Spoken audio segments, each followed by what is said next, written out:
trying to fire the car up. But what we're looking at that, guys, the penalty is for Pro Speed having started with the... Audi number one in the gravel and with damage to the left front. Oh, damage across the front of the car.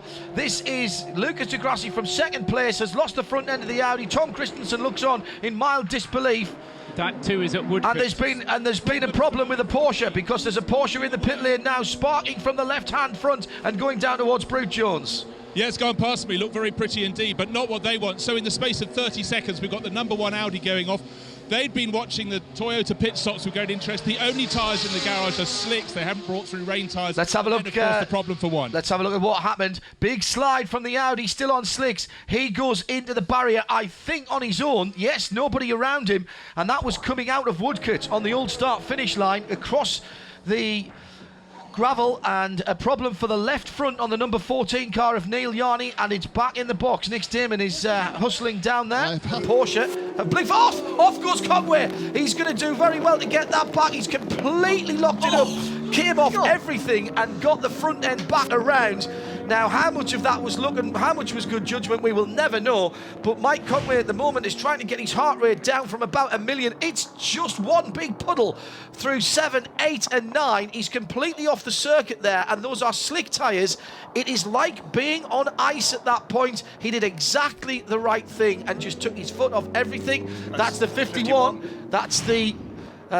AF Corsa Ferrari. The eight car in the gravel. That's Nico Lapierre, the leader. He stayed out one lap too long. And also down there is one of the Ferraris. That's the 81. The AM car with Steve Wyatt at the wheel. And here comes the number 9 car as well. And the 98, I think... Look at the front wheel spinning, front four-wheel drive. We've never seen that before, because we've not been used to seeing the power being able to be put into the cars from such a low speed.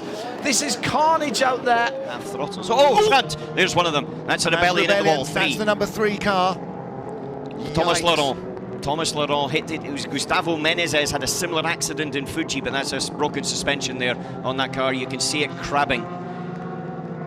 As I said to you, when you lose it, coming out the hairpin at turn 6. And you can see why, because there's a hill and the river runs across it. No, it was not the river. I don't think, to be honest, it was the river there. I think he got outside of the tracks of the car ahead of him, and when he did get the throttle, the tyre, maybe a gear shift or something, and it had a little bit of a tank slapper, the Orica. And here we see he's just got more front grip, because he's able to take a much, much tighter line. And that was quite a sneaky little play by Sarrazin, to be honest with you, on Neil Yarney. Yarney didn't have anything. Oh, that's the leader off, that's Olivier 66. Pla. 66 Ford has gone into the gravel, and so is the 36. That was they were in third. Safety car has been scrambled. Cars going off everywhere. I think that was the race leader, Paul Dall'Alana, in the 98 car, who had a 12-second lead in that category, just going wide as well at last corner. Here we see it again, the Ford and the Porsche. Oh, it was contact. So that wasn't weather-induced, but that was throttle-induced, the 36 Cinetic Alpine car. Brake-induced, actually, that's braking, and that's exactly what happened to the Collis car as well. And TF Sports' Sally Yolek is off track somewhere as well. Someone off there on the right-hand side. This is the precursor to the contact. Both cars going off in our GTE lead battle. Kevin Estre looking to go the long way around the outside. Estre's a bit feisty, isn't he? Because remember, back to Le Mans, there was a bit of elbows out and board that door banging and things. But here, yeah. Well, that was a little uncomfortable for both. There was room to survive, but they just didn't take it. And that's where Sally Yolek went off last corner. Yeah, and that's why the safety car's out. It's for that car, not for any of the other incidents. And that was on the river that is just at the braking and turn-in point. Fisichella is trying to fight his way back past a Rebellion who has just come by. And off goes the car that was 4th. The championship leader. Egidio Perfetti. Now, did he get helped? He was on the curbs on the inside. No. That's what helped him. He nearly took the Clearwater Racing Ferrari off as well. That was Luis Perez Compact. That was the battle for 3rd, wheel to wheel in Piff Paff. That's going to need help to get out of there. Did a reset and is now back on his way again. We've got multiple P2 cars dropping down the order. The 24 car is dropping down the order. It looks like it's a big problem too for the 74 going to the back of the pack, and the 32 United Autosports at the back, and that's 8 again. That's 8 again. 8 again, and the 74. They come together. That's down at our Nash corner, so it looks like a bit of confusion, I would have said, more than actually coming together. But his day has gone from bad to worse for Sebastian Buemi. The big challenge now is to stay on the lead lap. Whatever they have to do in the pits, he's got to stay on the lead lap somehow. And there's a number, and that number's not quite unknown. It's somewhere between 15 and 20 minutes. Beyond that, if it stays green and a P2 car stays green and without problems, they can't catch them. Yeah.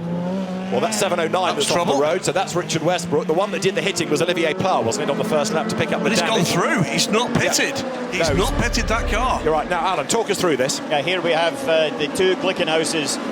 One's attacking, which is Olivier Pla on the inside as we're looking at the LMP2 cars. But now as you come into here, there's just basically, there's not very much grip at all. And as you can see, he's just slid into the side of the Toyota and whacked the left-hand rear wheel of the Toyota. Here we see it again.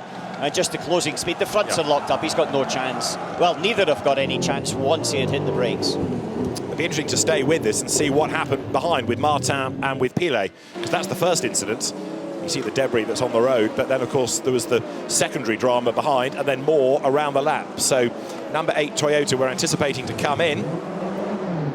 Or what was then the category, here's the 79 car just trying, the third, that's the 41. But this is what happened. Or 31. 31, that's the 31. Oh, and then the Ferrari goes through. Good heavens. Wow, that came in super Came quick, in really hot. Dixon kissed the barrier, but I think he just barely kissed it if he kissed it. Yeah. He got away the Ferrari kissed him on the way by as well. Yeah.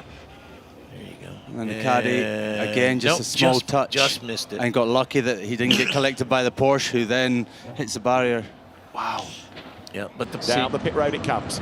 So Molina in car 50, he only achieved 7 laps in this stint. So this isn't scheduled, this stop. This is because of the rain. Yeah. Also for Pierre Guidi, he's on 9 laps. So yeah, that's how Caddy have, because they were so out of sync, that's how they're on their scheduled stop. Now they're on the correct tyre for the conditions. 2, 8 and 5 were the 3 cars that were out of sync with the others from various weather-related incidents and so on. So now, again, this resets the field. 2 hours and 6 minutes. Basically, we've got a Grand Prix to run, and everybody is in for wet weather tyres, and they will all take fuel. So that will reset the whole field. Our top dozen cars who were previously in the same centre of the track. They can't get the gun on, car 8. Come on!